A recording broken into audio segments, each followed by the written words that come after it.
Do you ever wonder why psychiatrists say they have no cure for bipolar disorder?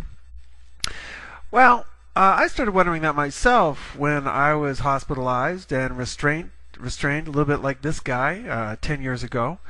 And the funny thing was, I was able to cure myself, and the reason was I didn't listen to anything the psychiatrist said. And in fact, I think that my experience of what would normally be called bipolar mania was one of the best things that ever happened to me. And what I learned from reading great psychologists like Carl Jung and radical psychiatrists like R.D. Laing is that there's no chemical imbalance involved in bipolar mania. That's not it at all. What happens is, for most people, bipolar mania starts with a concentrated period of radical change in their lives, which causes a collapse of their ego. Now, what's an ego? That's not that easy to explain, because in our society we say, oh, somebody's got a big ego, and we talk about it like that, but that's not really it. The ego is our false self. It's the sense of who we think we are, but we're really not. The best analogy I can come up with is, imagine you're a baby chicken, and you're inside an egg, but you think that you are the eggshell. The eggshell is you, and in a sense, that's what our ego is. Our ego is a shell around us that we use to protect ourselves, but at the same time, it limits us, and it limits our full potential. Eventually, we need to break out of that ego in order to thrive. So just to give you an example of what an ego is like an egg. And here we have Bill Shatner's false self, his egg, his ego. And a big part of Bill Shatner's ego, he's 19 years old, and he considers himself his dad's son. He's very close to his father, and him and his dad have a really great relationship, and he respects him, and that's a big part of who he thinks he is. I am my dad's son. He's also Sue's boyfriend. Sue is his longtime girlfriend. They've been dating for a couple of years, and he's proud of that relationship as well. Another relationship that's very close to him is his relationship with his city, New York. He considers himself a New Yorker, and he's a Yankee fan, and he really wouldn't live anywhere else if you asked him at this point. And being a New Yorker, for him, life is all about success. You know, if you're not a winner, then you're a loser. Get out of the way. And so Bill is very competitive, and as part of that competition, he considers himself to be a very good student. He studies very hard, he takes his studies very seriously, and as part of being a good student, he is working very hard to get into a good university. He's also a Christian. His family's Christian. He was raised reading the Bible. He goes to church on Sundays, and the values and the beliefs of Christianity are very close to him. So all of these different aspects of Bill's life, his religion, his relationships, his attitudes towards life, his desire to get into university, his city, all of these things compose who he thinks he really is on a subconscious level.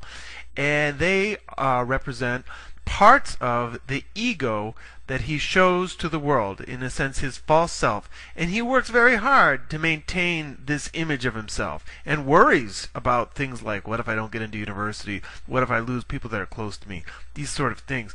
The ego causes a lot of fear. But then something happens.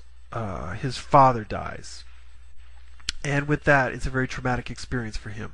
He really doesn't know what to do with himself, and he suffers greatly with this death. He suffers so much that when it comes time to study for his university exams, he really doesn't study that much, and he fails his exams. And you know what? He finds maybe he doesn't care that much. He doesn't care about university the way he used to. Maybe university was something his father wanted for him more than he did. But along with that, you know, what happens to him as the great student? You know, he starts to wonder, like, am I a failure? What's wrong with me? I don't want to do this anymore. I don't know why I'm pushing myself so hard, and what is this all about when you can die? You know, this kind of thing. So then he questions, you know, these things and goes into a depression. And Sue, who maybe she was a little bit shallow, even though she was pretty, but she leaves him in his depression because she just can't stand to be around this guy when she's 19 years old. She wants to party all the time, right? So Sue leaves him. And he really starts to question his values now. And he starts to say to himself, you know what? Ever since my dad died, I want a simpler life. Life is not about success and hard charging for me. Life is about simplicity. That's what I want my life to be about. And with that, he starts to look in different directions. And one of the directions he looks is Arizona. he goes to the University of Arizona. He decides that's going to be his career choice, or his schooling choice. And he packs up and he just leaves all his problems behind and he moves to Arizona. And then once he gets there, what happens to his Christianity? Well, it kind of goes up in the air because he meets all these New Age people, all these people down in Sedona and places like that. And they've just got this other way of looking at the world, and it's very mystical. And they do a lot of tarot card reading and massage, and he doesn't believe that, but he doesn't really know what to believe of his Christianity anymore. And he starts to feel a little bit strange. He starts to get a little bit lost. So many changes have happened to him so fast, and so much of his old identity of who he thought he was has just disappeared overnight, and he is really starting to feel physically a little bit strange, a little loose, like your feet are not quite touching the ground. Then in the middle of all this change, Bill might find himself at a party, and he's had a few drinks, maybe a little marijuana, and boom, he has this total ego collapse. Everything he thought about himself before seems to have disappeared. He doesn't know who he is anymore. All he knows is he's got this huge surge of energy pulsating through his body from a source that he's never been to before. And this energy is literally taking him on a journey. He is going to a place that he's never visited. He is taking a journey into his own soul. That's where this is all going. You feel your soul and all of your feelings and emotions come up so strongly in this manic process that you literally don't know what to do with yourself, and you're really confused, and you start to ask yourself questions.